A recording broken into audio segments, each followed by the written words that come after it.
VPS ఆధ్వర్యంలో నిర్వహిస్తున్న సామాజిక శంఖరావంలో భాగంగా కర్నూలులో కలెక్టరేట్ ముట్టడి కార్యక్రమం చేపట్టారు.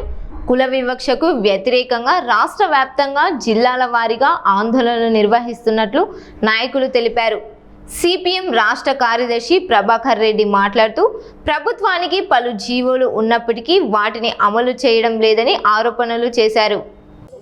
సామాజిక శంఖారావం అనే నినాదంతో రాష్ట్ర వ్యాప్తంగా కేవీపీఎస్, వ్యవసాయ కార్మిక సంఘం, రైతు సంఘం, మహిళా సంఘం, ఇతర అన్ని ప్రజా సంఘాలు కలిసి అనేక జిల్లాల్లో, వందలాది మండలాల్లో, వేలాది గ్రామాల్లో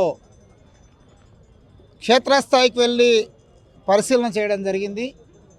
రాష్ట్రంలో ఏ మూలకు వెళ్ళినా దళితులు గౌరవంతో జీవించే పరిస్థితి లేదు. ప్రభుత్వమే ఈరోజు వివక్షతను పాటిస్తుందని చెప్పేసి అర్థమవుతుంది. ప్రభుత్వమే, వ్యక్తులు కాదు, ప్రభుత్వమే. దళితుల శ్మశాన వాటికల కోసం 1235 అనే ఒక జీవోను ఆయన ముఖ్యమంత్రి గారు కిరణ్ కుమార్ రెడ్డి కాలంలో జీవో ఇచ్చారు. కిరణ్ కుమార్ రెడ్డి పోయినాడు, తర్వాత చాలామంది ముఖ్యమంత్రులు పోయినా, అయినా సరే ఇప్పటికి కూడా 1235 అనే జీవో అమలు కాలేదు. ఆ జీవో ఏం చెప్తుంది? ఎక్కడైనా గ్రామాల్లో దళితుల శ్మశాన వాటిక కోసం ప్రభుత్వ భూమి ఉంటే 2 ఎకరాలు ఇవ్వాలి, ఫెన్సింగ్ వేయాలి, అన్ని సౌకర్యాలు కల్పించాలని చెప్తూ ఉంది. ఒకవేళ భూమి లేకపోతే ప్రైవేటు భూములు కొని 1 ఎకరా అయినా సరే దళితుల శ్మశాన వాటి కోసం ఇవ్వాలని చెప్తుంది. ప్రభుత్వాలకు పట్టట్లేదు. వివక్షత కాదా ఇది? ప్రభుత్వ స్థాయిలోనే వివక్షత కాదా అని చెప్పేసి మేము ప్రశ్నిస్తున్నాం. ఇలాంటి వివక్షలు అనేక రూపాలు, 100 రూపాయలు కనిపిస్తాయి ఒక్కొక్క ఊళ్ళో ఒక్కొక్క రకంగా. మన జిల్లాలో సుమారుగా 133 కేంద్రాల్లో మా కార్యకర్తలు వెళ్ళి సర్వేలు చేశారు. కర్నూలు టౌన్తో సహా ఇప్పుడే ఆనందబాబు ప్రస్తావించాడు. సాయిబాబా గుడి ప్రధాన ద్వారం మూసేశారు 30 ఏళ్లుగా. ఏమేంటే ఆ ప్రధాన ద్వారానికి ముందు సాయిబాబా సంజీవయ్య నగర్ ఉంది, అది దళితపేట. దళితపేటలో నుంచి ప్రజలు వస్తే అపవిత్రమవుతుందట.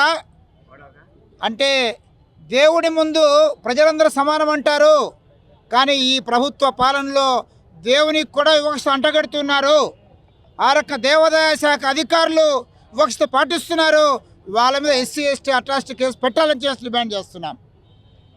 అట్లే కౌతాల మండలంలో ఒక గ్రామంలో దళితులకు బహిర్భూమి పోనికి అవకాశం లేదు, మరుగుదొడ్లు లేవు. ఒక భూమిలో పోతూ ఉంటే ఆ భూమి యజమాని సీసీ కెమెరాలు పెడతాడు. ఎంత అన్యాయం ఇది! నేను డిమాండ్ చేస్తున్నా, ఎవరైతే ఆ భూ యజమాని సీసీ కెమెరా పెట్టాడో అతని మీద ఎస్సీ ఎస్టీ కేసు పెట్టాలి. కౌతాల మండలం ఆదోని ప్రాంతంలో ఇప్పటికీ బస్సు వ్యవస్థ కొనసాగుతుంది. దేవునికి వదిలిపెడుతున్నామని చెప్పేసి ఆడవాళ్ళని ఆ రకంగా వ్యభిచార కూపంలోకి నెడుతూ ఉన్నారు. ఇది ప్రభుత్వ వివక్షత కాదని చెప్పేసి అడుగుతున్నాం. ఇలాంటి అనేక రూపాలు ముఖ్యమంత్రిగా పనిచేసిన దామోదరం సంజయ్ గారు, కోట్ల విజయభాస్కర్ రెడ్డి గారు మంత్రులుగా పనిచేసిన అనేక పెద్ద పెద్ద నాయకుల గ్రామాల్లో ఇప్పటికీ దళితులు అంటరాని వారుగా చూడబడుతున్నారు. అందుకనే మేము డిమాండ్ చేస్తున్నాం ఈ ప్రభుత్వాన్ని, ఈ కలెక్టర్ గారిని, మేము ఏదైతే నివేదిక ఇవ్వబోతున్నామో ఈ నివేదిక పైన విచారణ చేయండి. మేము చెప్పేదే నమ్మకండి, మీరు విచారించండి. మీకు సోషల్ వెల్ఫేర్ డిపార్ట్మెంట్ ఉంది, అట్లే ఎస్సీ కార్పొరేషన్ ఉంది, రెవెన్యూ డిపార్ట్మెంట్ ఉంది, అనేక రకాల ప్రభుత్వ శాఖలు ఉన్నాయి.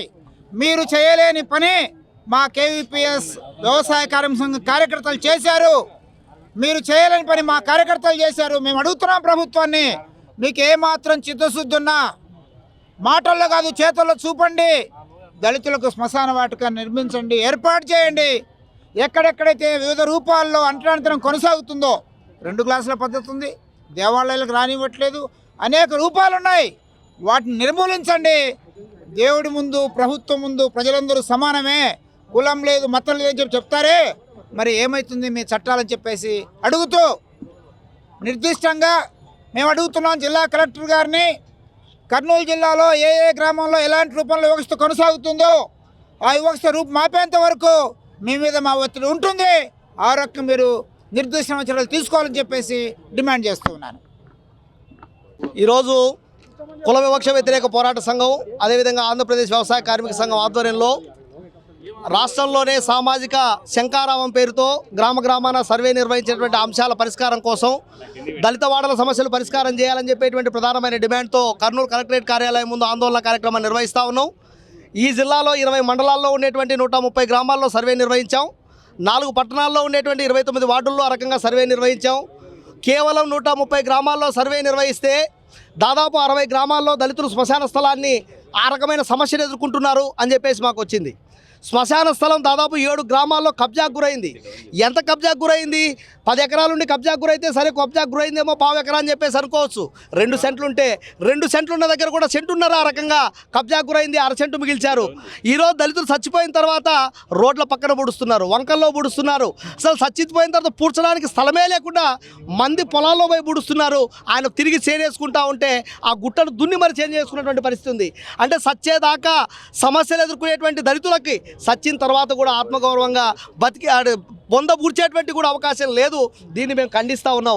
ఇదే కాదు, అంటరాంతరం చాలా జటిలంగా ఉంది. ఇప్పటికీ కోసిగి కౌతాల మండలాలకు పోతే 2 గ్లాసుల పద్ధతి, 2 అరుగుల విధానం, 2 మగ్గుల విధానం కొనసాగుతుంది. దేవాలయ ప్రవేశం ఎటో లేదు, రచ్చబండలపైన కూర్చొనిచ్చేటువంటి పరిస్థితి లేదు, దళితులకు క్షౌరం చేసేటువంటి పరిస్థితి లేదు. ఇంత దుర్మార్గమైన అంటరాంతరం కొనసాగుతూ ఉన్న అధికారులు ప్రేక్షక పాత్ర వహిస్తున్నారు అంటే ఇది అధికారికంగానే వివక్షతను చట్టబద్ధం చేయడం అని చెప్పేసి మేము ఈ రకంగా ఆరోపిస్తూ ఉన్నాం. ఇప్పటికైనా జిల్లా కలెక్టర్ గారు చొరవ తీసుకొని అంటరాంతరాన్ని నిర్మూలించాలి.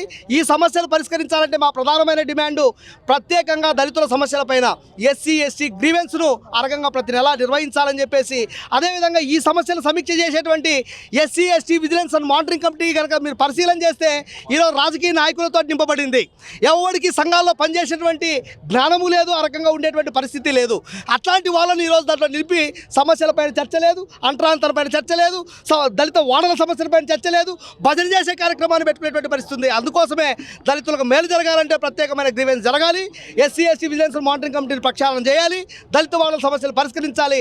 లేకపోతే మరింత పెద్ద ఎత్తున ఆందోళన చేస్తామని చెప్పేసి ఈ సందర్భంగా నేను హెచ్చరిస్తా ఉన్నాను.